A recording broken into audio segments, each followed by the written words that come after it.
Yeah. Yes. Okay, great. So for those of you who don't already know, School 21 is a free school which opened in 2012 in Stratford in East London.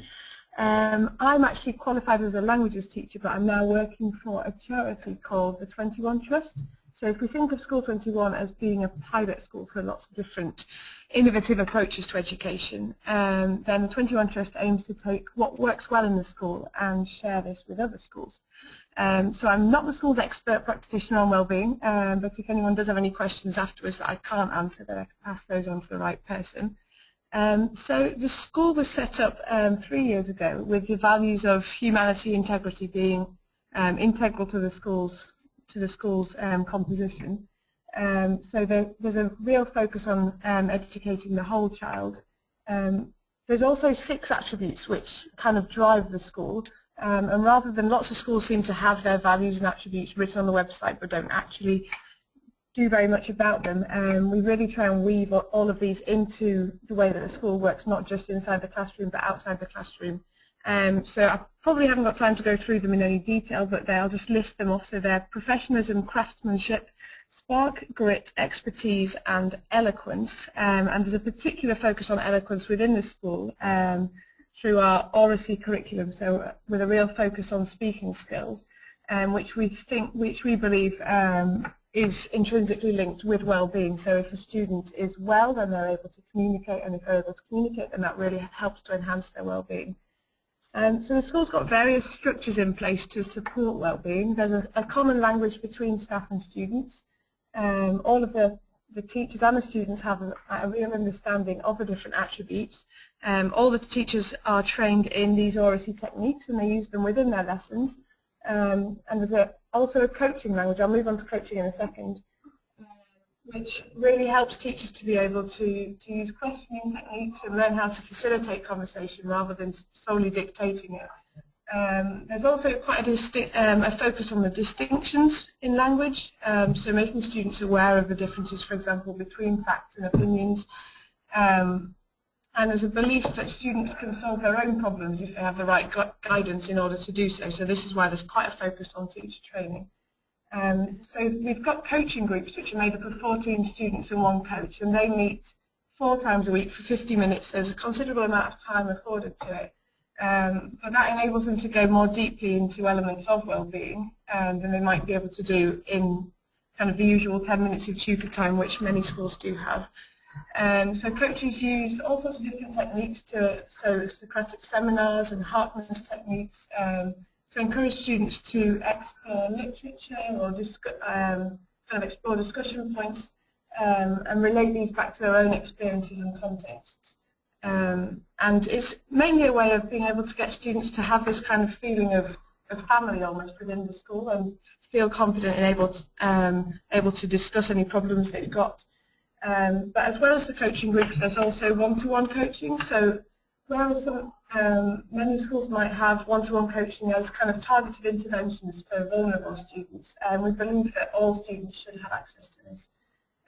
So all teachers are trained in how to coach students on a one-to-one basis, and students are able to discuss their goals and any challenges they're facing, all using this language which is common throughout the school.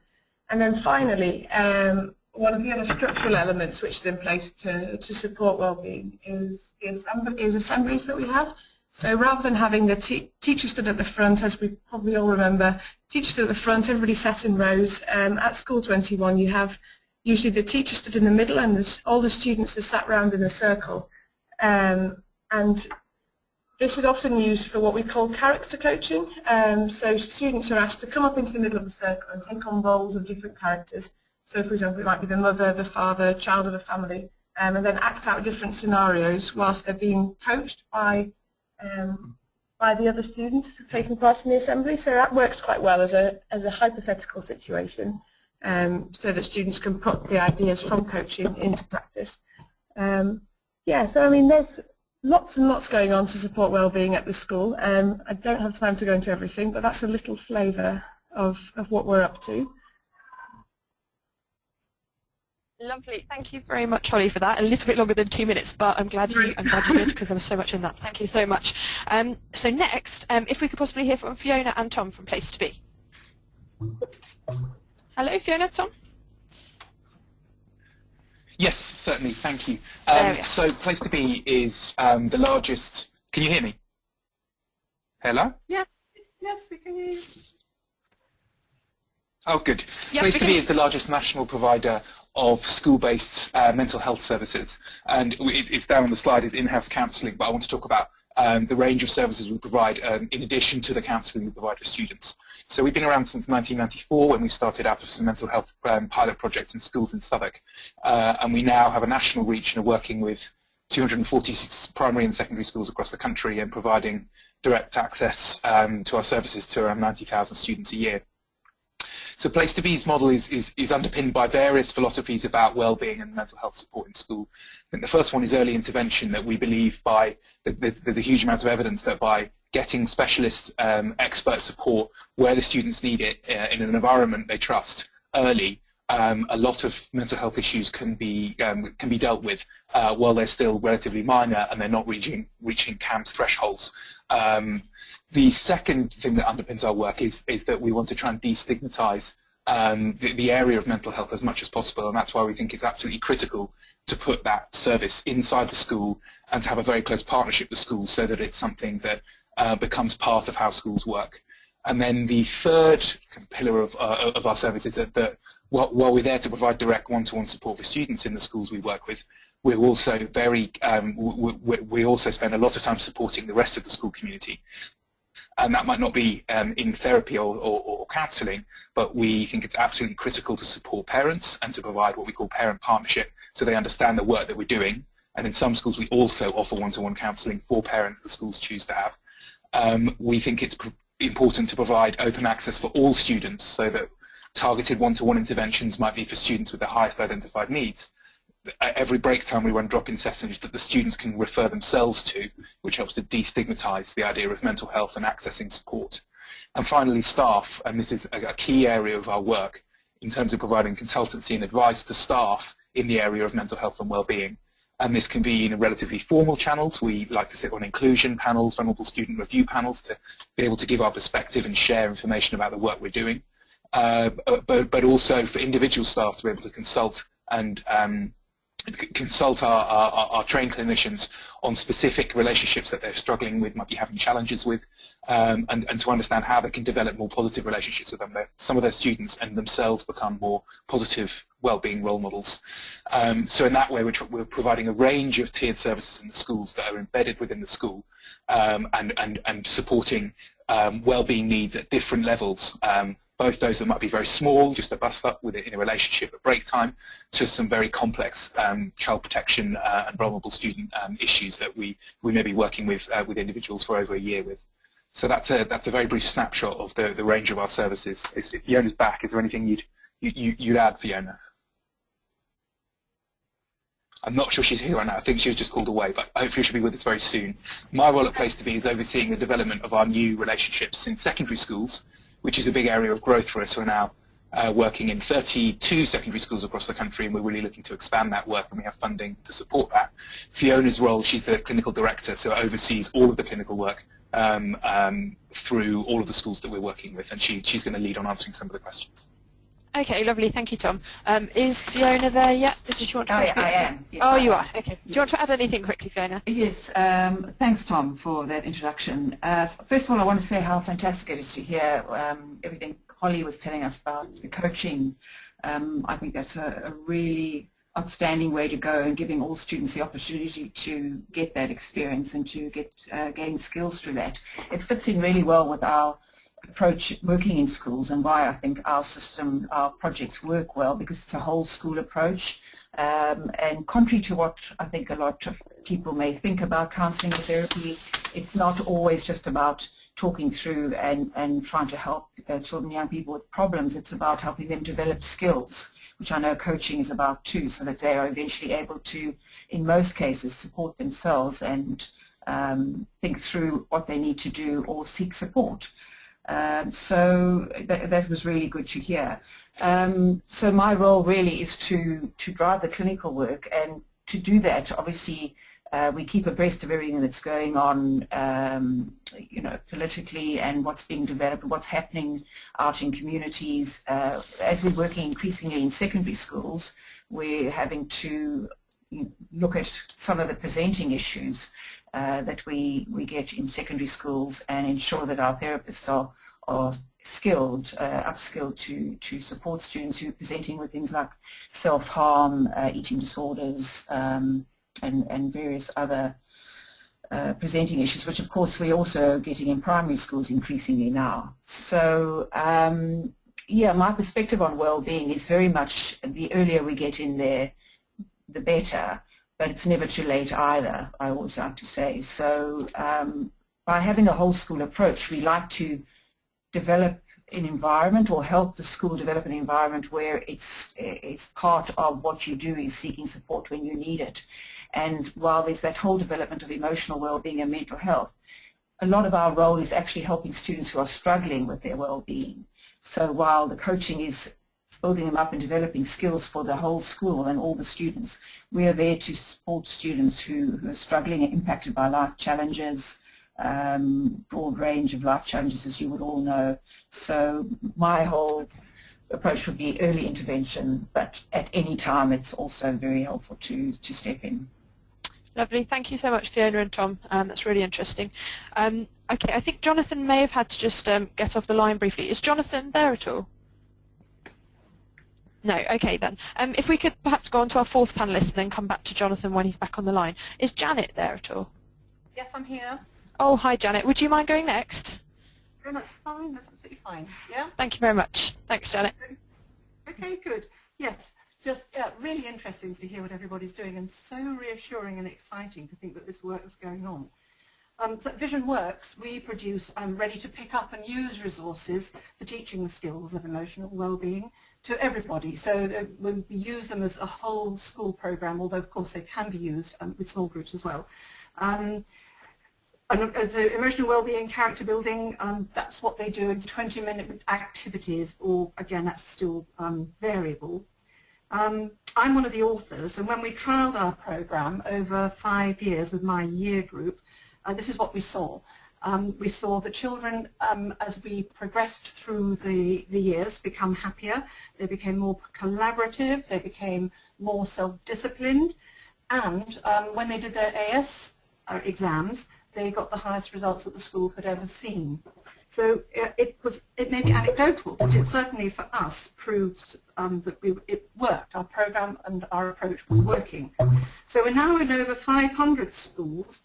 They've signed up for our resources, and ultimately the activities address decision making, because the truth is we all make decisions based on how we feel. So a high amount of our activities are focusing on feelings and being aware of them. So if we're aware of how we feel, and we understand that there is a link between how we feel and the choices that we make, then we're empowered to make better choices in our lives. And obviously making better choices makes you feel generally happier. And it's an approach that empowers the students. They feel more motivated in school. We saw that happening. Their overall behaviour obviously improves because they feel happier in school. Consequently, their work improves, and they work collaboratively with anyone. Everyone is happier. I mean, it really does become a win-win situation. So it's not a top-down model. Students are learning to manage their own lives. I think, in the past we've had an education where everybody was told this is what you must do. Here they're learning to take control of their own lives. And by learning to manage themselves and to empathise with others, they develop the desired resilience, the curiosity, the discipline, and the self-control, and of course the grit. And there's a wonderful quotation from Brené Brown who says, "What we know is important, but what we are is more important," which I think says it all. Okay? Lovely. Oh, it's nice ending on a lovely quote. Thank you, Janet. That's really, really interesting. Okay, then, so what I'm going to do is go straight into the 4 questions that Iggy and I have put together, and I'm going to ask each of the panelists in turn to address those questions. There may be some sort of general questions that other people have for our panelists.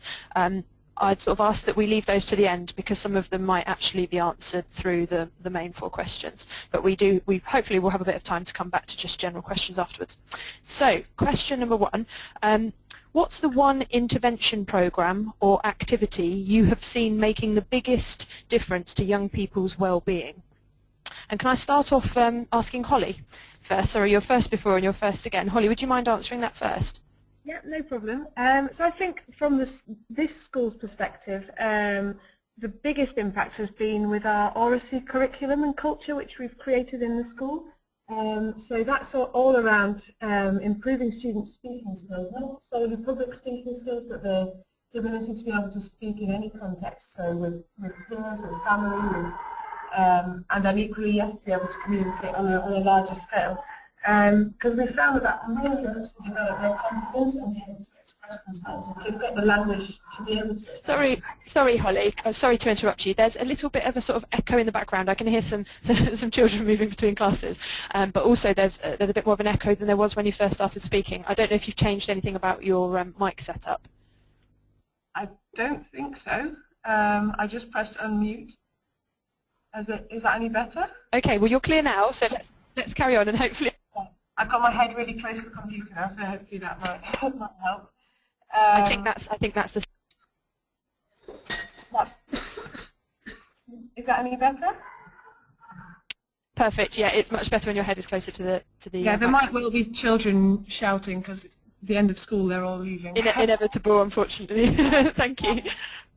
Anyway, yeah. So I'd say this oracy and speaking skills curriculum, and I assume you heard most of what I was saying, but yeah, so it really gives them the language to be able to challenge other people's viewpoints and be able to question other people, but equally be able to work with other people and respect other people's viewpoints. And then all of this language, so creating a common language between students and teachers means that they're able to communicate on the same level with the teachers. And they can use all of these oracy techniques not just within lessons, but within their coaching groups, one-to-one coaching, and also in assemblies. And yeah, we've really found that helps to increase student confidence. Initially, lots of them are quite shy, timid. Many of them don't speak English as a first language. But we've really found that this intervention with the oracy curriculum has helped them to make fantastic progress. Lovely, thank you very much, Holly. Could I next ask Fiona and Tom for a sort of joint answer? Yeah, I would say something along similar lines, that the intervention that I see that works has had the biggest impact on young people's well-being is when there's again that whole school approach to well-being. And I always say that it starts with the head teacher and goes down through the staff. It's terribly important that the head teacher has an understanding on well-being and mental health, and that they're talking about it, and that the staff have a sense of that as well. Because when there's that sort of language used in the school and there's an understanding of what mental health is, then I think that gives permission, if you like, in a way for young people to understand their own well-being and to talk about it and be open about it. So on a one-to-one basis, I would say that the biggest intervention you can make is to actually listen really well to a young person and be available. And just that alone can make a big difference. Thank you, Fiona. Yeah, I would. I don't think. Oh, sorry, Tom.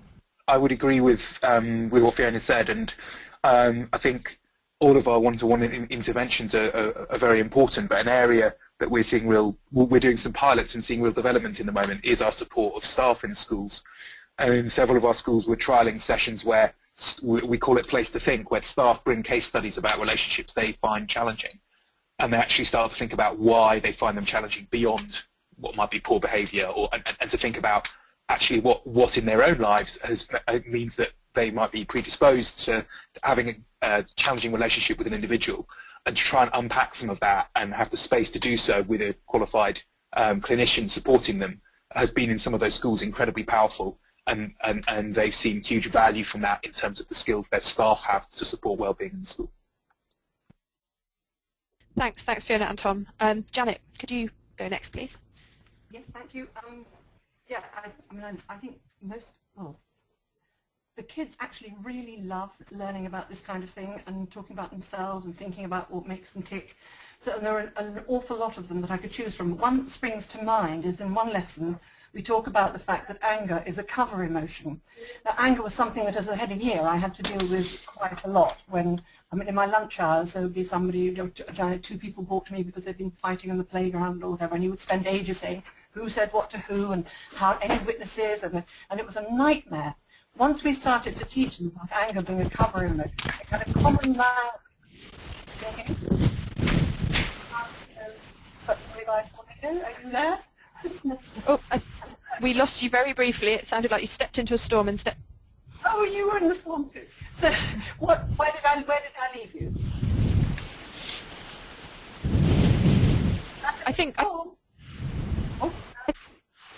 there's a lot of background noise, Fiona, on your line. Okay, what I might do is ask Fiona and Tom to just pause and maybe just check if there's anything changed about the audio. Oh, Janet, I think it might be your line that's got the background noise. Could you mute yourself, Janet?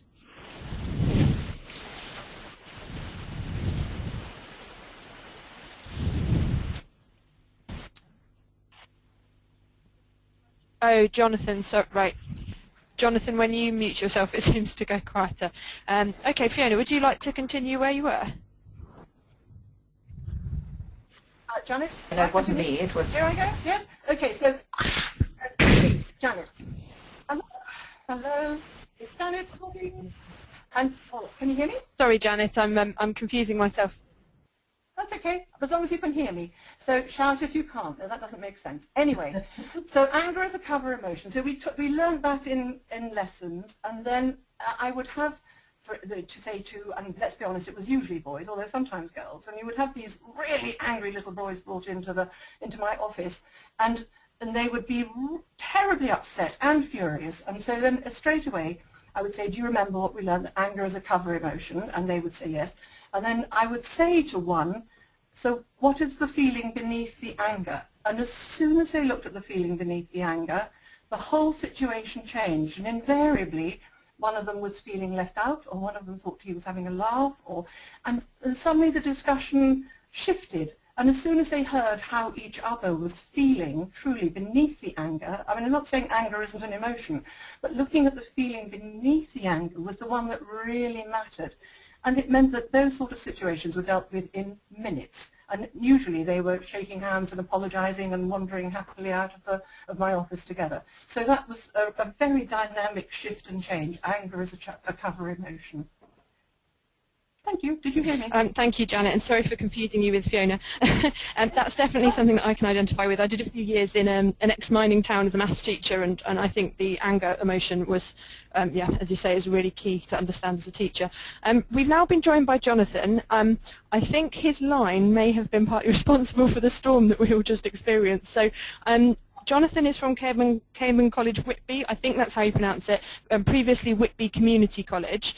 So I'm going to ask Jonathan to try to introduce himself, and hopefully the audio line will work. Hi, Jonathan. Hi, can you hear me? Oh, perfect. I think we just need you to either speak up or turn your volume up slightly, but I can hear you clearly. The volume's on full. Can you hear me now? Yes, you're a little bit distant, but yes, we can hear you. Thank you. Right, my name's Jonathan Bond. I'm assistant principal at Cayman College, Whitby, and I'm responsible for behaviour at Key Stage 3 and Key Stage 4. Hello? Hello, okay, that's great. Hi, yeah, we can hear you. Hello? We can hear you, Jonathan. We just muted all of our microphones so that we don't have background noise, so you might not hear any responses, but you have rough... Right, and, you know, part of my remit is to make sure that the health and safety of all the young people at Key Stage 3 and 4 and training to the staff and informing parents about well-being both inside and outside the classroom. And there's a survey in North Yorkshire that all schools take part in that's about student well-being, and we find that we base a lot of our strategies on what students are telling us and how to write our behaviour policies and include students in the very process, asking what they actually need, what they want, and then we obviously consult with parents as well and staff. So to include all stakeholders is one of the main principles that I think that we have been told we've got a successful behaviour and safety policy. So I think it's important to include all stakeholders, particularly students, at all levels, not just the more intelligent students.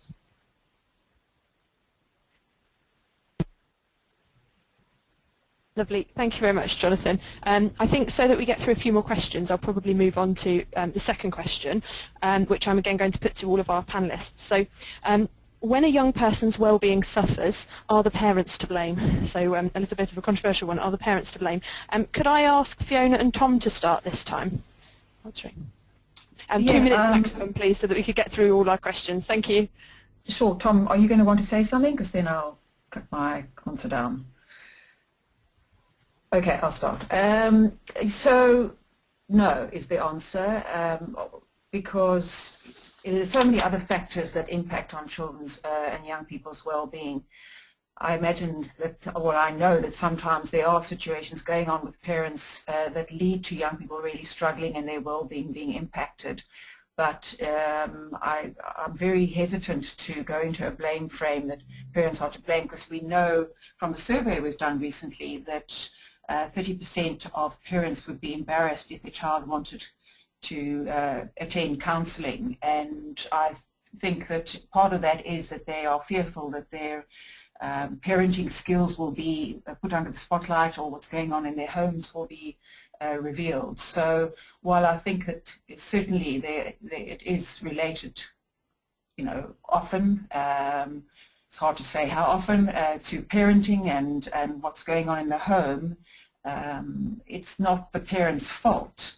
We're certainly in a place to be support parents, because what we find is when we get young people who present for counselling or who are referred for counselling, we always engage with parents, and it is often during that time that parents say, it looks like, I think, because we'll have up to 5 or 6 sessions with our school project managers in talking about their child, and inevitably that leads to talking about themselves, and that can often lead to them saying, I think I need some support myself and some time with a therapist myself, or I need to be referred to a specific specialized agency. So rather than going in and saying we blame the parents, what we do is we engage with parents, and if there is a situation where they need support, then we are able to either support them ourselves or refer them to agencies that can support. But certainly there are situations within families, and often is located in the family, where young people are impacted by grief, loss and change issues.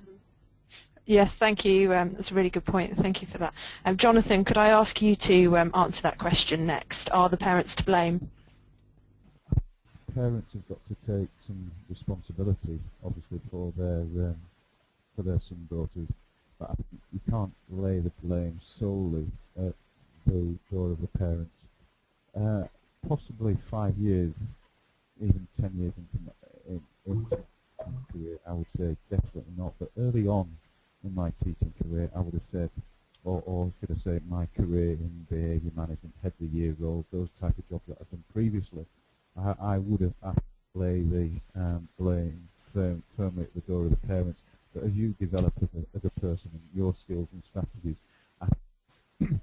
it's so important to understand what hold that a particular culture has on a young person, and wanting to be part of a friendship group that they are desperate to be associated with. And I think if there's a group of young people that want to act in a certain way, and certain young people that want to belong to that culture, it's very, very difficult for parents to break that cycle. responsible for modelling behaviour or modelling positive behaviour, etc., and providing, you know, love, warmth, or all those things that you would expect a parent to.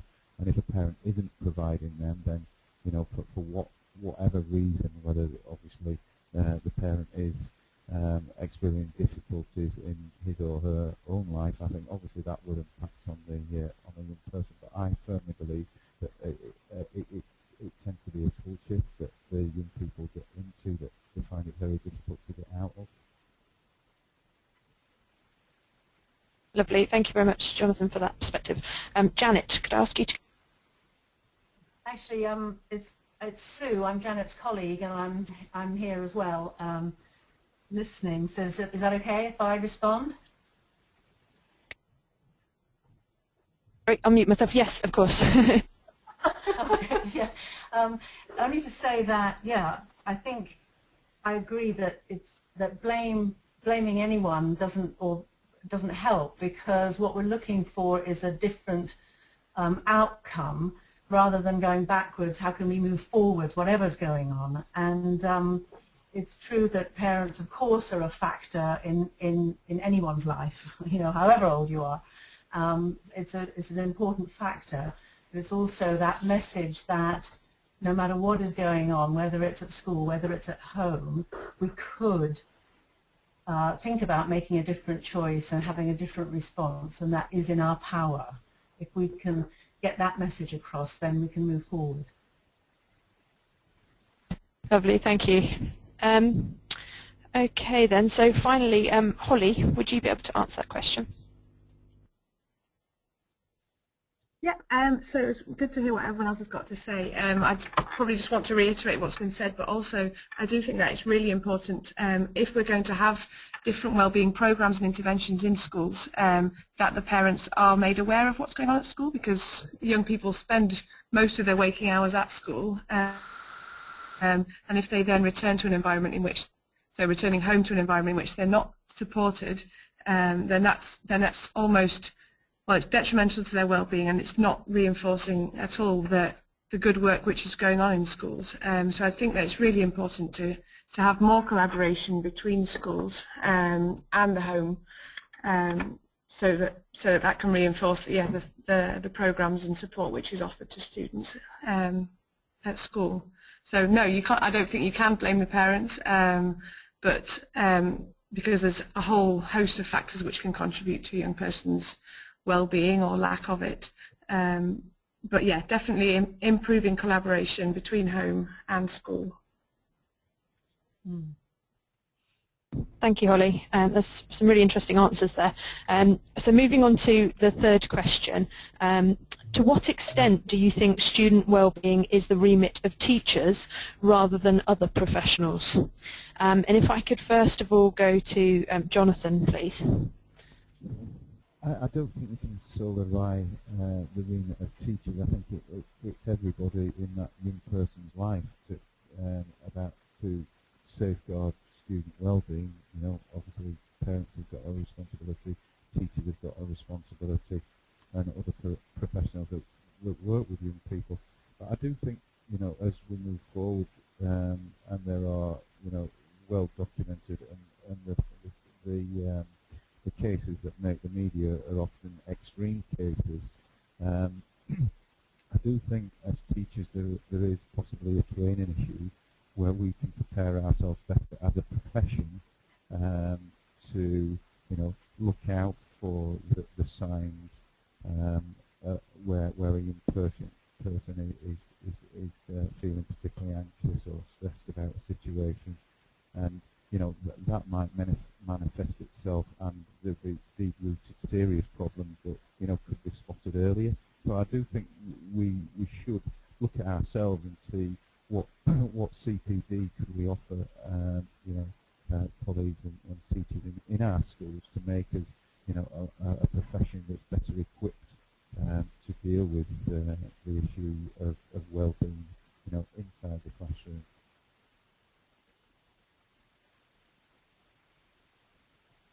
Thank you, Jonathan. Okay, next can I go to team?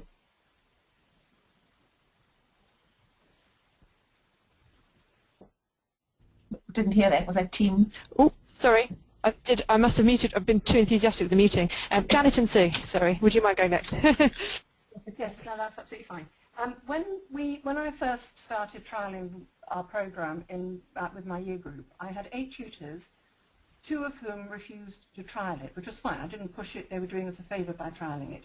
But the 2 who refused to do it were one was an English teacher, one was a science teacher. This was in a secondary school, and I think it was kind of what one would find in a lot of secondary schools. These people said, I am a science teacher, I am an English teacher, their well-being is nothing to do with me.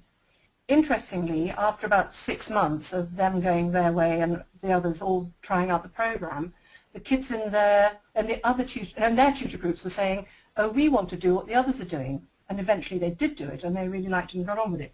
But I've been very aware that certainly with secondary school teachers, in training, there doesn't seem to be a sort of strand throughout all teacher training that says that even if you're a subject-specific teacher, you are responsible for modelling emotional well-being to other students and teaching it. And it just strikes me that it's so important, it's so much developing a child and who we are and what we are, that our teachers need to see this as part of their remit and live the whole thing as well. Am I being extremist? But it's kind of how I feel, that they need to live this thing in schools and model it for students as well as to teach it to them.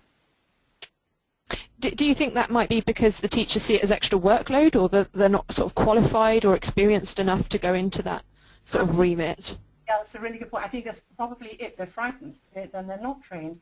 And I think it needs to be an integral part of teacher training. To say that you're going to be a teacher, and this is what we need. This is part of it.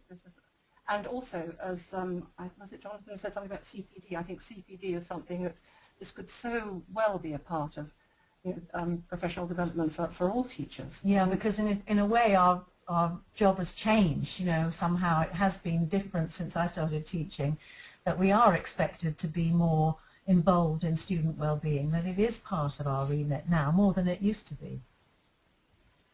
Thank you, and that sort of leads me in quite naturally to Holly, because you're obviously training your teachers to sort of deal with that sort of coaching side of things and how to deal with the more personal issues that students might arise.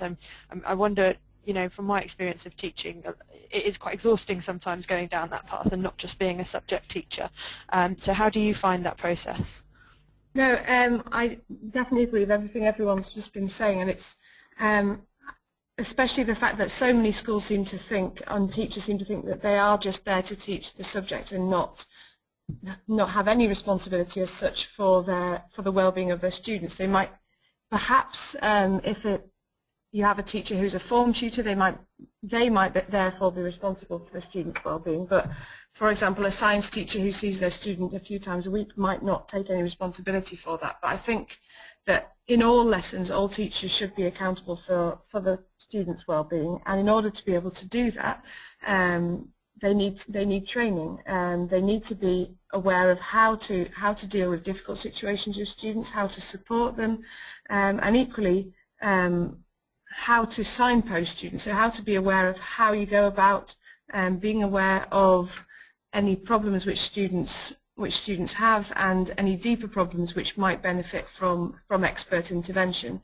Because I think there's a lot of focus on reactive measures, so you kind of wait until the student has a problem and then you refer them to an external body, whereas I think if we start early with preventative measures, then that would help to reduce the number of students who do need to have external support. So if all teachers from the very beginning are supporting students in their well-being from the very day that they start school, then that would certainly help to improve student well-being.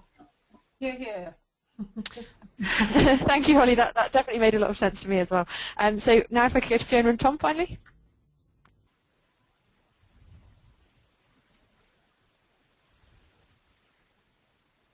Fiona and Tom, are you there? Yes. The recent Carter report.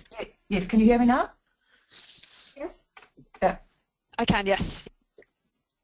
Okay, the recent Carter report highlighted that training teachers in children's and young people's emotional development and the impact of trauma and loss will provide, safer settings for children and young people. So, I mean, it has been highlighted recently, and it looks like there's going to be more input in terms of development and recognizing mental health and emotional challenges.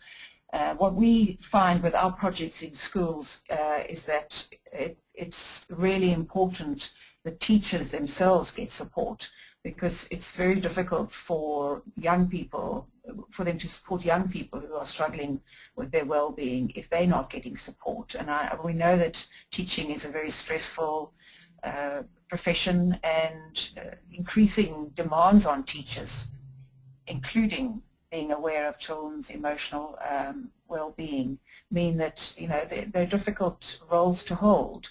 So I think it's important that we keep an eye on, as a head teacher, to keep an eye on your staff, that their well-being is good. But it's not only the remit of teachers, but it is increasingly they are expected to understand and to respond to students' behavior and their well-being. And so, as Tom mentioned earlier, what we do in our projects is we're available for consultation and sessions where we help teachers look at challenges they're having with children's either externalizing or internalizing behaviors, and how they can best support them, and what's going on for them in the relationship as well. So, certainly there are great expectations on teachers, and I, for one, will be very pleased if there is increased training and support put in for them. Could I just reference as well that in response to some of, as well as the work we're doing in schools, and in response to Janet's points about training, we've developed a training program called the Talented Teacher Program for NQTs, or people doing School Direct or Teach First, which is targeting during that critical stage in a teacher's development, putting in additional support, both in terms of knowledge and content around attachment theory and child development, but also creating that space for teachers to come together and talk about how they approach this area of their work. And we've been doing that with cohorts of up to 20 teachers in various local authorities in different parts of the country, and we had really positive qualitative feedback from the first year of evaluation on that. So that's an area we're looking to develop further. Great. That sounds really interesting, actually. Oh, brilliant. I'm very happy to share more information about that. Yeah. Not right now, but I'll ask Whole Education to do that. Well, yeah, if anyone would like more information, do just drop Iggy or myself, I'm Heather at wholeeducation.org, an email, and yeah, certainly we'll circulate Tom's resources on that. Thank you very much, everybody. So we're on to our... Oh, Iggy's just got something to say. Hi, I've got an input from Marek here, which is really interesting, so I thought I'd just add it. Can you hear me? Cool, I don't get an echo when it's me. Marek has said that with performance-related pay for teachers, there's a huge conflict on their time. Taking time out to focus on well-being instead of progress on the lesson is a big ask.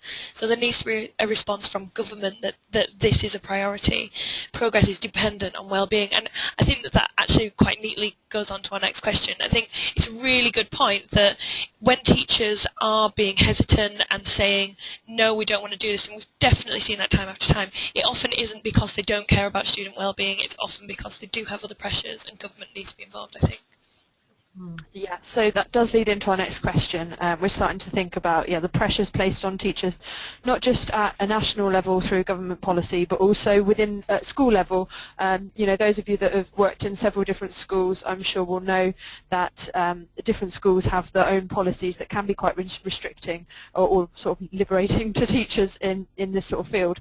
So the final question is, if you could change one policy, and that's a school policy or government policy, to improve young people's well-being, what would it be? So I'm going to start off going to Janet and Sue, if that's okay. Oh no, it's not okay. I need to think. Change one policy. What would it be? Would you like me to go to somebody else and come back to you? Is anybody else ready? Yes. Otherwise. Yes, I know that Holly has seen the question, so I could put Holly on the spot. Go on to the spot. Sorry. Holly, would you mind going first? I can if you want, yeah. This is like punishment for doing your homework, isn't it? It's really wrong. I'm not sure about whether I've done my homework, yeah. Anyway. We'll give you a best shot. Yeah, if we had to change one policy, it would probably be on a government level, because if you change government policy, you can therefore change school policy. Definitely more of a focus for wellbeing in teacher training. I don't think there is enough focus on that. You leave your teacher training, go into schools, and I think there's a lot more focus in primary schools training on wellbeing, and very little in secondary schools. And then on whole school interventions, so rather than just having preventative measures, or rather than having reactive measures, having more of a focus on preventative measures, so that all teachers are trained, being able to equip students with skills and kind of a toolkit almost to be able to tackle problems, so that they're ready when they arise, rather than waiting for problems to arise and then dealing with them. So yeah, equipping all teachers to be able to help the students, and doing that through initial teacher training and CPD. There we go. Thank you, Holly. Can I go back to Janet? Can you hear me? Janet, Can you hear Janet me? and Sue, are you online? Yes, can you hear us? Where you're coming and going? Hello? I can hear you. You're quieter than you were before, but I can hear you. Okay, maybe I was speaking more quietly. Yes, great, Holly. Good. I completely agree with you with both of those things. I think the thing that we would most like to change is to shift the emphasis away from league tables, where all they're doing is measuring academic achievement, as if the rest of the child didn't really count. So, yeah, can we abolish league tables, please? You want more? We agree as well. Okay, brilliant. So thank you very much. If I could, I'm struggling to differentiate voices slightly. Who am I on to next? Jonathan, could you possibly answer the question then? I concur with what other colleagues have said, but I think certainly the pressure that's put on young people, schools and teachers in respect of league tables, and you know, of course everybody wants young people to be successful, but at what expense? You know, I see, you know, sporting fixtures, music, you know, the arts type activities that aren't deemed as important now, and I think those type of things mean a lot to the well-being, not just of the young person, but the school as a whole. And I think we as a profession we're losing that, and I think we are focusing on chasing exams, you know, and what that's doing is making these young people that are that have got good recall, that have got good memory. It's quite, they have a comfortable life. But if you're not blessed or born with that particular skill, school is very, very difficult. And you know, I have seen it over the number of years, particularly as you know, as grade boundaries have gone up and pressures have gone on to young people. You know, increasingly, how many young people are getting stressed, and you know, year 11 in particular and year 13 is becoming an unhappy place for pressures. So I think we need to not focus on exams all the time, and like other colleagues have said, we need to look at the whole person and see how we can develop that rather than just chasing academic achievement. Thank you, Jonathan. I've actually just got back from an event run by the National Citizen Service, who were saying exactly that. It's almost like I've heard the same thing twice. They're just saying that often schools forget that, you know, young people are well-rounded individuals, and often the other things outside the sort of basic attainment in subjects will actually, you know, improve attainment once they've looked at the sort of whole young person and their well-being. You know, it will lead to higher attainment, just because they're in a happier place and a better place, a more confident place often to sort of make the most of their education. So thank you for that. And then I think finally we're on to Fiona and Tom. Yeah, thanks. I would agree with what all the other panelists have said about the importance of developing awareness across the whole school, so that young people and children develop skills that they can manage, you know, their own mental health when challenges arise. But because we're a mental health support service, I would say that what I would change is to ensure that there are mental health support services in each school. I think the CAMS review that's going on at the moment is it looks like they're recognizing the importance of citing services in schools, or at least having better connections, so that when young people are faced with challenges to their mental health, when life impacts on them for whatever reason, that there are services available to them. So I would ensure that those services were in school, because they're more likely to take up the services and to attend or to develop relationships with people, and for it to be seen as part of education and part of school if the services are located in the schools. I would like there to be a more meaningful well-being measure for Ofsted. There was a big impact in the recent Ofsted, well, 2 years ago, the Ofsted changes where you could only be outstanding if you had a 1 for teaching and learning. I think it would be fantastic if you could only be an outstanding school if you also had a 1 for well-being. Yes. Good idea. Definitely a good idea. Thank you very much for that. Okay, so I think we're now, I think everybody's answered on all 4 questions, so thank you for your really, really good contributions. And it's nice to have so many different, well, kind of different perspectives, but we seem to agree on quite a few things as well, which is great.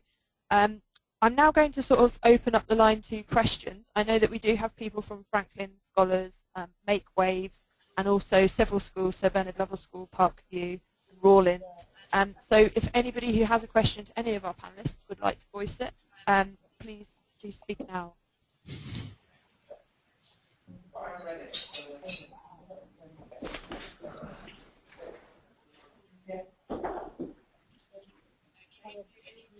Okay, do any panelists have any questions for other?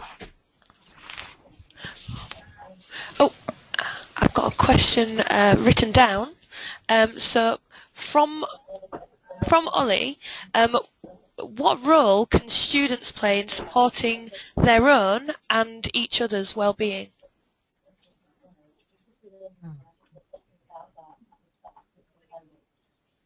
Yeah, I think... Does anyone think they could answer that? Yeah. Could you introduce yourself? Yeah, this is Sue from Vision Works. I think that students can play a hugely important role and be tremendous support to each other, and that's why we would say that you know, the whole school approach that Fiona and Tom are talking about as well is so important. It's not just an isolated or a small group of challenging students that benefit from looking at well-being and extra support, but that the whole community understands the importance of consideration, of kindness, of collaboration. You know, that every school, of course, is a community, and if everybody's involved, then you get the peer support, which is actually often more than we can offer as teachers for students, because it's their peers. And the whole school approach eliminates cliques as well. You get whole tutor groups supporting each other in a way that you don't see in students that haven't proactively learnt about being emotionally intelligent. Yeah, it's the same with counselling and therapy.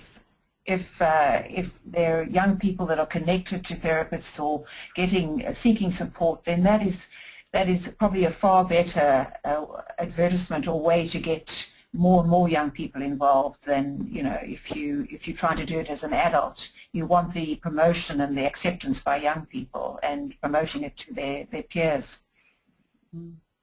Can I just add something as well? I think that often we underestimate the ability of young people to be able to solve their own problems, and I think if you give them the supportive environment in order for them to be able to do that, you give them the language they need, you give them the support. So you perhaps, as we do with our coaching groups, you perhaps have a teacher who's facilitating conversation, but actually ultimately it's the students who are responsible for solving their own problems and supporting each other, looking out for each other.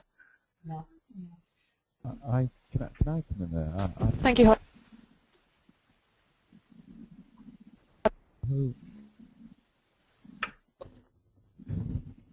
Hi, Jonathan. Yeah, I could hear you a second ago.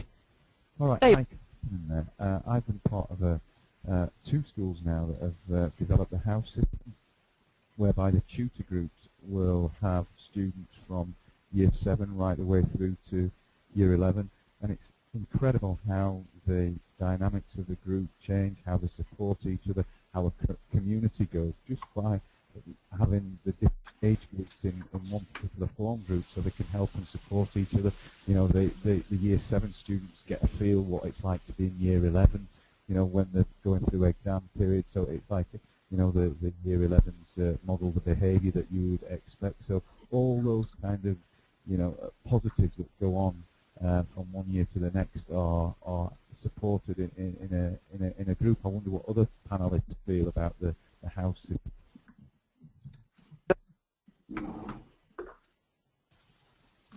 Lovely. I think we've got time for just one more point. Would anybody else like to contribute to that? I can hear typing, so I'm going to hesitate for a second in case there's a message coming through. No. Okay then. Right. Well, I think that's everyone. So I hope you've all found this useful. It's certainly been really interesting for me to hear from all of you. And thank you very much for taking the time to talk. And thank you especially to our panelists. You gave some really, really interesting answers to those questions. So thanks again, and yeah, look out for the next things for our student wellbeing or character resilience and wellbeing interest group. Okay, thank you everyone. Bye. Thank you. Bye. Thanks, everyone. Thank you.